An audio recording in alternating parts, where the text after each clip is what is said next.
ఇతని పేరు ప్రభాకర్, సీతాపురం దొమ్మి కేసులో లీడర్, 5 సంవత్సరాల సెంటెన్స్. ఇతను బి బ్లాక్లో వేయండి. ఇతని పేరు Sambadu, rowdy sheeter, MLA Kantharao మీద మర్డర్ అటెంప్ట్ కేసు, 3 సంవత్సరాల సెంటెన్స్. ఏ బ్లాక్? పేరు Battula Kamesh, chit fund cheating case, 2 సంవత్సరాల సెంటెన్స్. B block. ఇతను విజయవాడ సబ్ జైలు నుంచి ఇక్కడ షిఫ్ట్ అయ్యాడు. పేరు Chandrashekhar alias Charlie. Dileep Kota and family murder కేసులో నిందితుడు సార్. 5 సంవత్సరాల క్రితం ఉరిశిక్ష పడిందండి.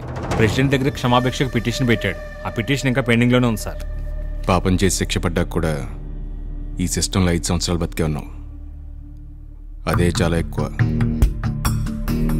క్షమాభిక్ష మనుషులకురా, నీకు కాదు. నేను చావును, బ్రతుకుతాను. బతకనివ్వని వాడికి బతికే హక్కు లేదు. మాధవా సార్, ఇంటి సపరేట్గా డి బ్లాక్లో వేయండి. Okay sir. మీరు ఇక్కడికి రాకముందు బయట ఎలా ఉన్నా ఏం చేసినా నాకు అనవసరం. కానీ ఒక్కసారి లోపలికి వచ్చిన తర్వాత ఒక పద్ధతి కనిపించాలి. మాధవా సార్, పదండి పదండి పదండి.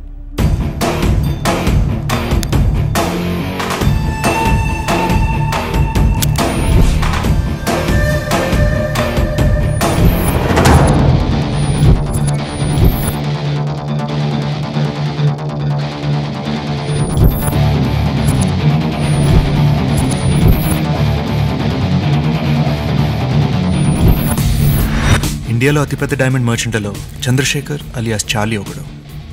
చూడటం చిన్నవాడే గాని తెలివికి కేర్ ఆఫ్ అడ్రస్. చిన్నప్పుడే తల్లి చనిపోవడం, తండ్రికి దూరంగా పెరగడం, లెక్కలేనంత డబ్బు ఉండడంతో అడ్డు అదుపు లేకుండా పెరిగాడు చార్లీ.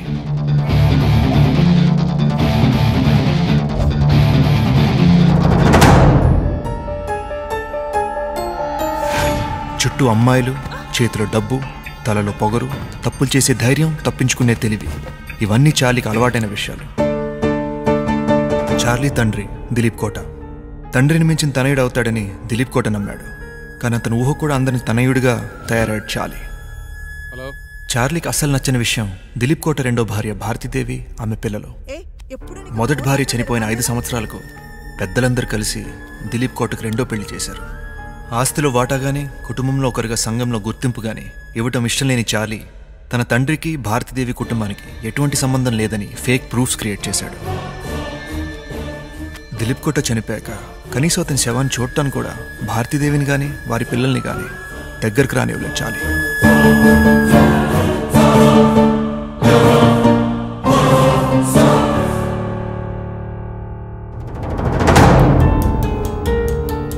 అది తట్టుకోలేక వాళ్ళు చార్లీపై లీగల్గా పోరాటం మొదలుపెట్టారు. ఆస్తిలో చార్లీతో పాటు భారతీదేవి పిల్లలు కూడా హక్కుందని, వారు దిలీప్ కోట పిల్లలే అని కోర్టు తీర్పిచ్చింది.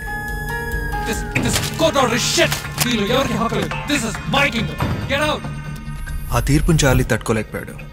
అసలే ఆవేశపరుడు. ఆ పైన ఓడిపోయాడన్న కసితో ఉన్న చార్లీ ఒకరోజు భారతీదేవి ఇంటికి వెళ్ళి, కేసు పెట్టావే, నా గురించి తెలిసి కూడా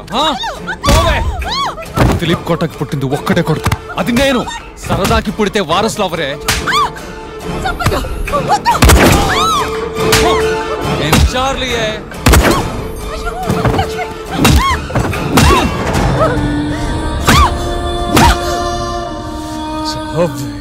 ఊరి చివర ఉండాల్సిన చెత్తని ఇంటి మధ్యలో ఎందుకు పెట్టుకుంటానే?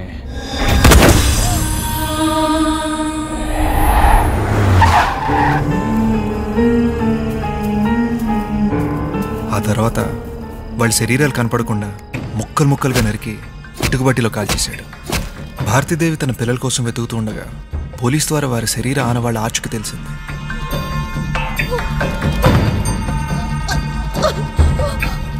ఆ కుటుంబం ఊచుకోతకు సంబంధించిన వార్త విని జనమంతా షాక్ అయ్యారు. పోలీస్ చార్లీ మీద కేసు ఫైల్ చేశారు. అతన్ని అరెస్ట్ చేసి కోర్టుకు తరలించారు. వాదోపవాదాలు విన్న తర్వాత సాక్ష్యాలను పరిశీలించాక చంద్రశేఖర్ అలియాస్ చార్లీని ముద్దాయిగా కోర్టు నమ్ముతుంది. తన సొంత కుటుంబ సభ్యులైన మమత, లక్ష్మి, పవన్, రాజేశ్వరమ్మలను అతి కిరాతకంగా చంపిన చార్లీ ఈ సమాజానికి చెడు సంకేతాలను అందిస్తున్నారు. కనుక ఐపీసీ 302, 303 సెక్షన్ల ప్రకారం రేరెస్ట్ ఆఫ్ ది రేర్ కేసుగా దీన్ని పరిగణిస్తూ కోర్టు చార్లీకి ఉరిశిక్ష విధించడమైనది.